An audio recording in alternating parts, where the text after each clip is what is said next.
Sveiki.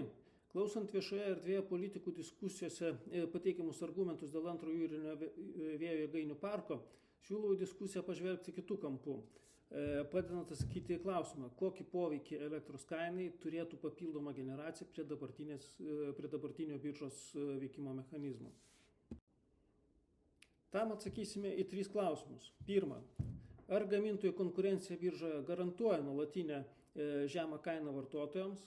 Antra, dėl ko galėjo būti mažas investuotojų susidomėjimas antrų jūrinio vėjo parko konkursu? Bei trečias, kaip suderinti investuotojų ir vartotojų interesus? Taigi, pradėkime nuo pirmo. Ir pabrėšiu, kad esmė yra, kad ne momentinė būtų žema kaina, o nuolatinė žema kaina vartotojams. Ką mums teigia įvairūs su energetika susiję asmenys, tai kad jeigu mes turėsime daugiau generacijos, mes turėsime mažesnę kainą. Pasikėlus 2024 metų duomenis ir sugretinus tas valandas, kada tikrai turėjom generacijos daugiau negu kad suvartojom, tai mes gaunam tokią situaciją, kad kai buvo minusinė kaina, turėjom tokių 61 valandą, kaip buvo perteklinė generacija. Tarp 0 ir 10 eurų už megavatą 109 valandas, tarp 10 ir 20 eurų 48 valandas. Viso tai sudarė 2,48% visų metinių valandų. Ir kas yra įdomu, kad jeigu tai sąlygotų konkurenciją, kad esant tik tai pertekliniai generacijai galima tikėtis tokių kainų, tai kokio velnio mes gaunam rezultatą, kad dar 12 su viršum procento žemą kainą turėjom būtent tuo metu, kai elektrą importuodavom. Tai yra mūsų generacijos tikrai nepakakdavo. Ir čia atviras klausimas politikam išsianalizuoti, ar tai nėra kažkoks spekuliatyvus elementas, kuris gali kažką tai veikti neigiamai pačią rinką. Tam, kad suprasti situaciją, išnagrinėkime tokį sąlyginį pavyzdį. Visus skaičius paėmiau sąlyginius, nes tik tai investuotojai ir žino, kiek iš tikrųjų kainuoja, ne? Bet tarkime, turime atsinaujinančios energetikos vystytoją, kuris skaičiuoja, kad per metus instaliuotas 1 megavatas galios jam sugeneruos 1000 megavatvalandžių elektros. Sakau sąlyginis, nes saulės sugeneruoja panašiai, vėjo dvigubai daugiau, sausumos vėjo dvigubai daugiau, jūrinio vėjo atitinkamai dar daugiau. Bankui ir kitų metinių sąnaudų padengimui priimkim, kad vystytojas turi sumokėti 300 000 eurų už instaliuotą 1 megavatą galios. Jei jėgainė palankiomis oro sąlygomis dirb 100%, tai yra tuo metu, kai saulė švies, ar jeigu vėjo jėgainė, tai vėjas pakankamas pūs, tai elektra gali kainuoti jam apie 300 eurų už megavatą ir pilnai užtenka pasidengti visas sąnaudas. Ir pagrindinis klausimas, į kurį reikia atsakyti. Kas nutiks, jei vystytojas negalės į tinklą priduoti dėl vienokių ar kitokių priežasčių 1000 megavatų per metus arba dalį laiko gaus mažiau nei 300 eurų už megavatvalandę. Dėl ko gali būti taip, kad jisai negali priduoti tinklą? Tai iš principo sąlygos yra 2. Pirmas dalykas yra susiformavęs rinkoje perteklius ir dėl to reikia išjungti dalį generacijos tam, kad subalansuoti pasiūlą ir gamybos srautą ir paklausą.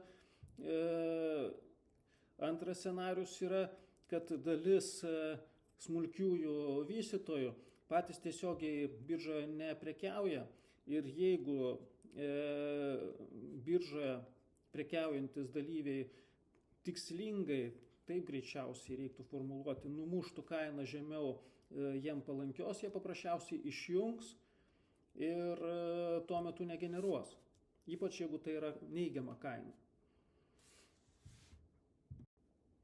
Taigi, jei vystytojas priduos į tinklą mažiau negu 1000 megavatvalandžių, jisai atitinkamai turės imti didesnį užmokestį už parduotą elektrą. Tai jeigu 25% priduoda į tinklą mažiau, jau jisai privalo imti nebe 30, o 40 eurų už megavatvalandę. Jeigu jisai tik tai pusę elektros sugebės priduoti,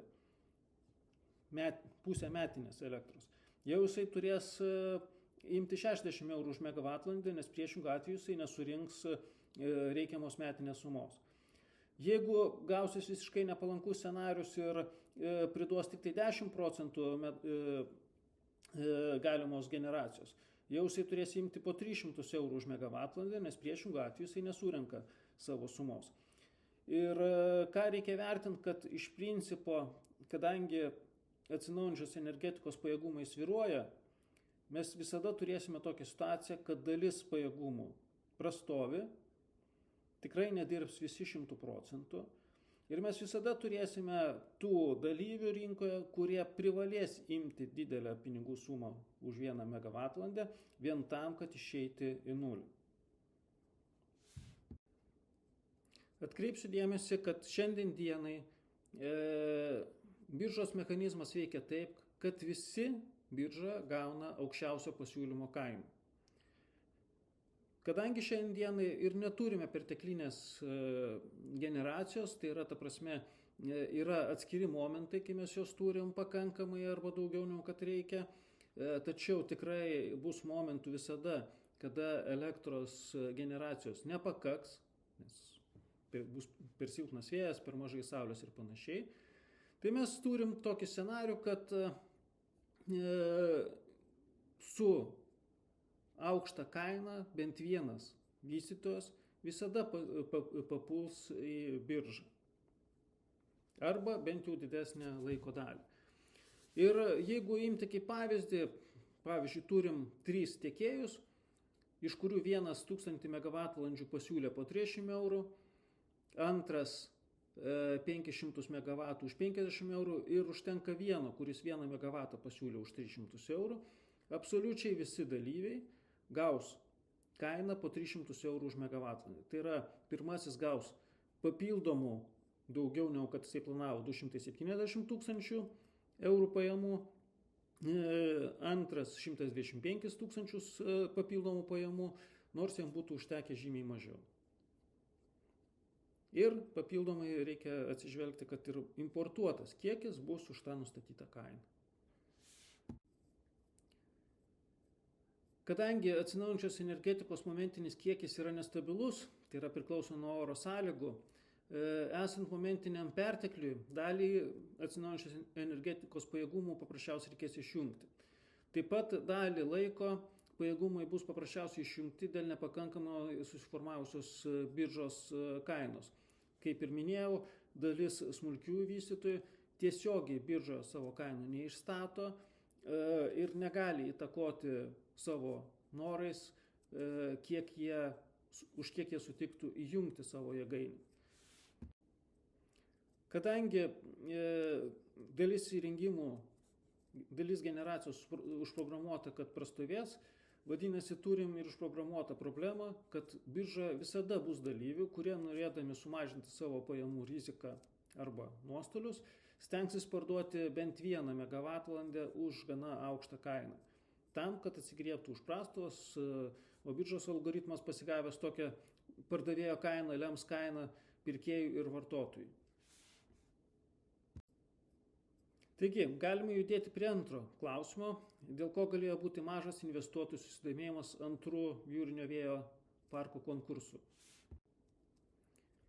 Taigi, 3 esminės konkurso sąlygos, dėl kurių galėjo būti nesulaukta investuotojų susidomėjimo. Tai yra pirma, kad elektrinės įrengimos žemutinė, mažiausia ir viršutinė galia jinai sutampa, tai yra 700 MW arba nieko nestatot.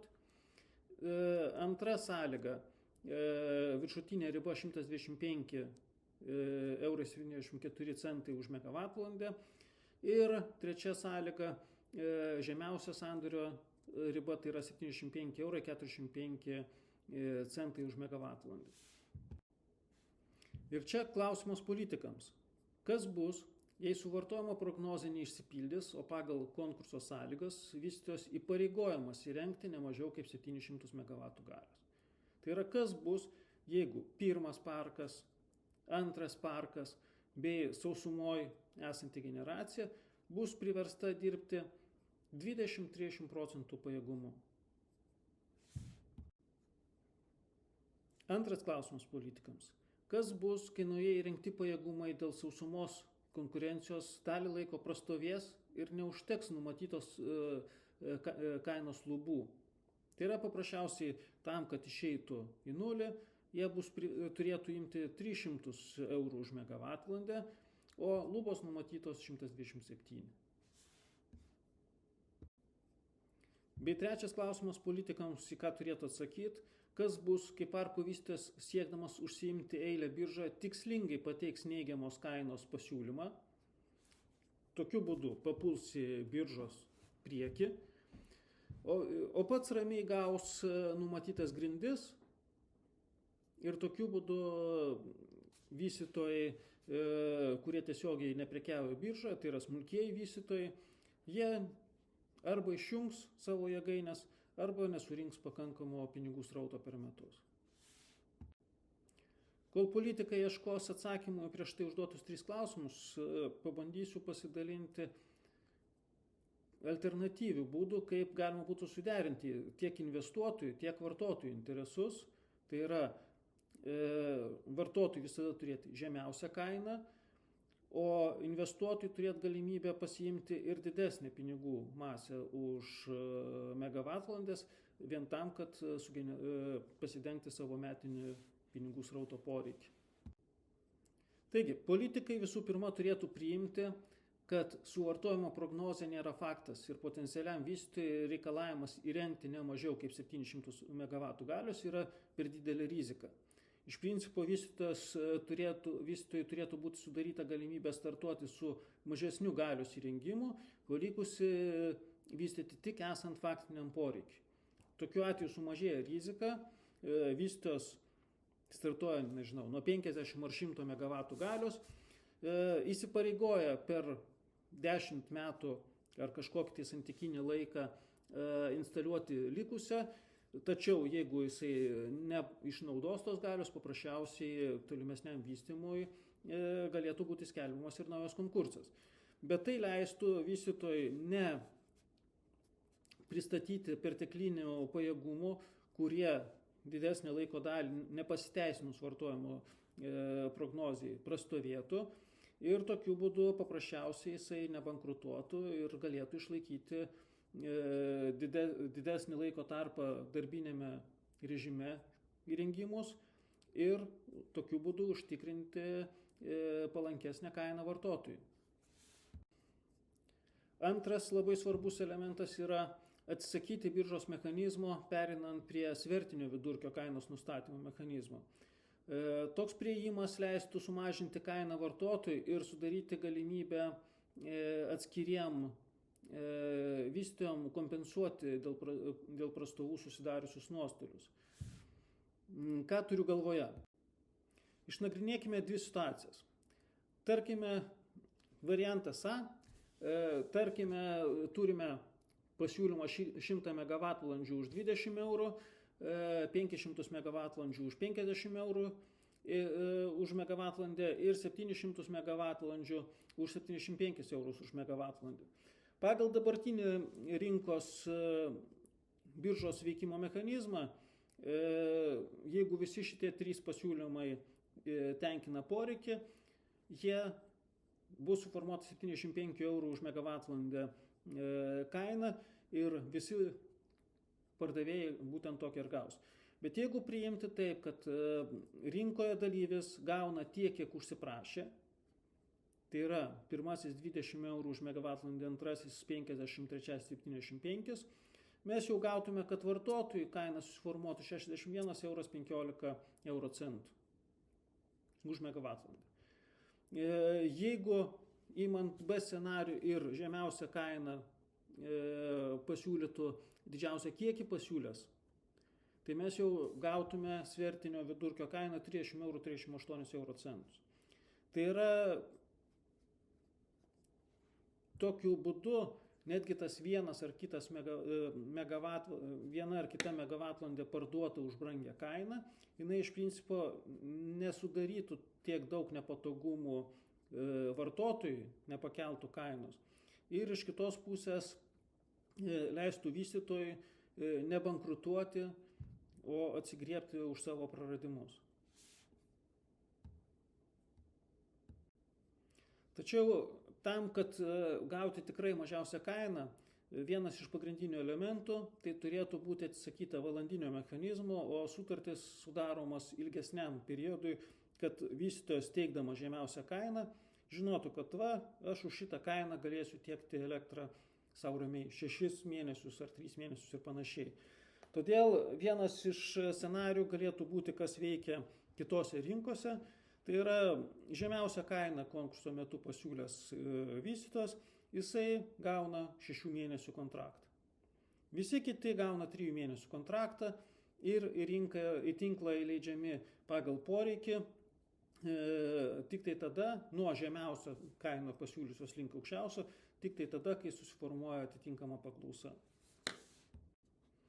Ilgalaikiai kontraktai leistų ir balansavimo uždavinį tuo pačiu metu spręsti. Pavyzdžiui, turim 4 rinkos dalyvius, kurie pateikė pasiūlymus, vienas 300 eurų už megavatvalandę ir 200 megavatvalandžių gali pateikti, kitas 50 eurų ir kiekį 500 megavatvalandžių, trečias 70 eurų už megavatvalandę ir gali pateikti 100 megavatvalandžių, ketvirtas už 300 eurų ir gali pateikti 300 megavatvalandžių.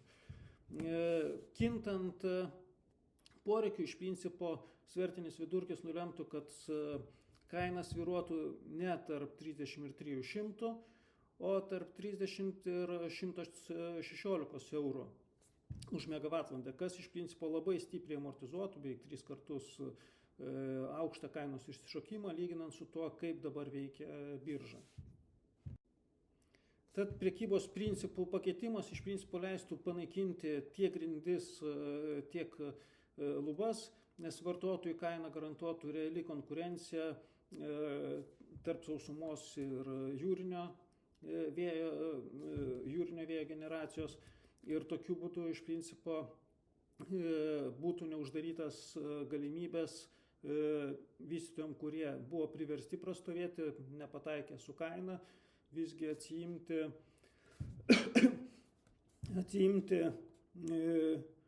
pinigų srautą, teikiant balansavimo paslaugas. Tad lieka tik tai paskutinis klausimas, ar politikai norės užtikrinti žemą kainą vartotojams, ar kažkur tai sužais ambicijos ir kažkas norės atstovauti kitokius interesus.